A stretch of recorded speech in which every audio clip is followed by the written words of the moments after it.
Grabe mga ka-dreamers, sa wakas tapos na nga pala itong aking ipinagawa na deep well. Nakatutuwa at nakamamangha nga ito sapagat napakalakas ng tubig. As in, tignan nyo naman, malayo ang abot noong tubig na nagmumula nga rito sa hose. Kabubukas pa nga lamang na rin mga ka-dreamers, kaya naman labo pa ang tubig na lumalabas. Hanggang ngayon nga ay hindi pa rin ako makapaniwala na mayroon na kaming sariling deep well. Sapagat alam nyo naman ho mga ka-dreamers, hindi basta-basta ang magpagawa nga. Kaya naman malayo pa nga lamang yung pagpapagawa ko ng deep well ay nagplano na agad kami. Tulad ng sino ang kukuhain na maggagawa at magkano nga ba ang possible na magagastos. Pero about sa gastos ko ho mga ka-dreamers, gagawan ko na lamang din iyan ng video kasi para masabi ko sa inyo ng maayos. Nang sa ganun ay inyong maunawaan at magkaroon din kayo ng ideya kung magkano nga ba ang ginagastos kapag nagpapagawa ng deep well. Tunay talaga ho mga ka-dreamers na kung meron mang pinakamasayang tao sa bawat achievement natin sa buhay, iyon ang ating mga magulang, lalo na ang ating Sobrang sarap sa pakiramdam na abutin nga yung mga pangarap kasama sila. At wala na nga makapapantay sa kasiyahan ng ating mga magulang, lalo na ang ating ina kapag sila ay masaya sa bawat naabot natin. Kaya naman sobrang thankful ko ho mga ka-dreamers sapagkat kahit papaano natutupad ko yung mga pangarap ni mama na hindi nila natupad noon. Sapagkat batid ko naman na napakaraming nababago sa plano ng ating mga magulang kapag tayo ay inianak na nila. Yung tipong kung noon inuuna nila ang kanilang sarili pero ngayon tayo ng mga anak nila. Kumbaga nagbabago na yung priority nila sa kanilang buhay kapag may anak na. Kaya kahit papaano talaga sinusubukan ko na ako ang maging tulay para maranasan din ni mama yung hindi nila naranasan noon. Siyempre para maranasan din ng mga kapatid ko yung mga hindi namin nararanasan din noon. Kung dati naguhukay lamang kami ng mababaw sa tabi ng sapa para mayroong matabuan, pero ngayon mayroon na kaming sariling deep well. Kasi dumating talaga ho kami mga ka-dreamers noon sa punto na nagtitipid nga sa aming inumin, lalo na kapag may bagyo kasi labo yung tubig sa sapa. Ang nakaiiyamot pa nga noon minsan kapag bumabaha natatahuban yung aming hukay, kaya naman pagkatapos ng baha ay huhukay uli kami. Yung mga ganong karanasan ho mga ka-dreamers ay isa sa aking mga kayamanan. Iyon din ang dahilan kung bakit ako ay inspirado at determinado sa lahat ng mga bagay na aking ginagawa. Kasi nga kung dati nagtatabo lamang kami ay sa isang hukay, ngayon pipindot na lamang kami at nariyan na yung tubig. Tunay talaga na change is the only instant thing in this world. Kasi dahil pabago-bago nga ang mga nangyayari, kaya hindi mo na napipredict kung ano nga ba ang mangyayari sa susunod. Sa kabila man noon ho mga ka-dreamers, patuloy pa rin dapat kayong sumubok. Sa buhay kasi dapat risk taker ka. Kasi kapag hindi mo nga sinubukan ng isang bagay na nais mo dahil natatakot ka, doon ka agad talo. Tsaka kung hayaan mo na yung takot ang mamumutawi sa lahat ng mga desisyon mo sa buhay, ay walang mangyayari. Kaya ang masasabi ko lamang sa mga kapwa ko ka-dreamers na nanonood nga sa aking video, naku, huwag kayong matakot na sumubok. Pero dapat kapag susubok kayo ng isang bagay, kailangan may disiplina kayo sa sarili. Batay kasi sa aking karanasan, kapag may disiplina ka, mayroon ka na lahat ng katangian na kailangan mo sa buhay. Iyan talaga ho mga ka-dreamers ang isa sa mga quotation na tumatak sa aking isipan mula nga sa isang paaralan na humubog sa akin. Shoutout nga pala sa mga guro at estudyante mula sa St. Lawrence Academy Foundation sa Buena Vista, Quezon. Sapagat diyan ko nakuha yung quotation na discipline is the seed of success. Kaya kung napanonood mo to, dapat may disiplina ka. Bye-bye.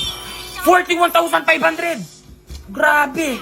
12,500! Yung 1,000 ko naging 84,100. O, di ba mga ka-dreamers, sobrang dali lamang kumita rito kay PH Pierre. Kaya kung nais nyo rin kumita ng napakalaking pera, nasa comment section lang ang link para mag-register at mag-deposit ng 100. Tapos, huwag nyo kalimutan mag-screenshot at ilagay iyan sa comment section para manalo kayo ng 500 pesos. Ang mahilig ko ritong laruin ay ang Super Ace. So, mga ka-dreamers, dito kay Super Ace, magbebet lamang ako riyan ng 1,000. Tignan natin kung magkano ang aking mapananaluhan din eh.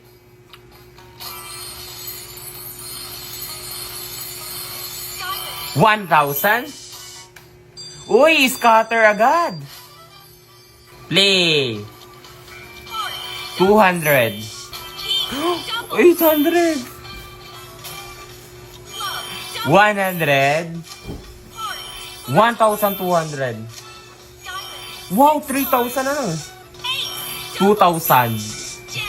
Uy, 4,800. 1,800. 2,000. 41,500. Grabe. 12,500. 4,000. Ayun na. 5,000. Hala.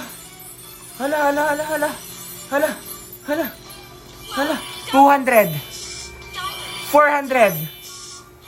3,600. So tingnan nyo mga ka-dreamers, yung 1,000 ko naging 84,100. Di ba napakalaki? Kaya kung nais nyo rin manalo, nasa comment section lang ang link para mag-register. Huwag kalimutan mag-deposit at ilagay ang screenshot sa comment section at may pag-asa kayong manalo ng 500 pesos.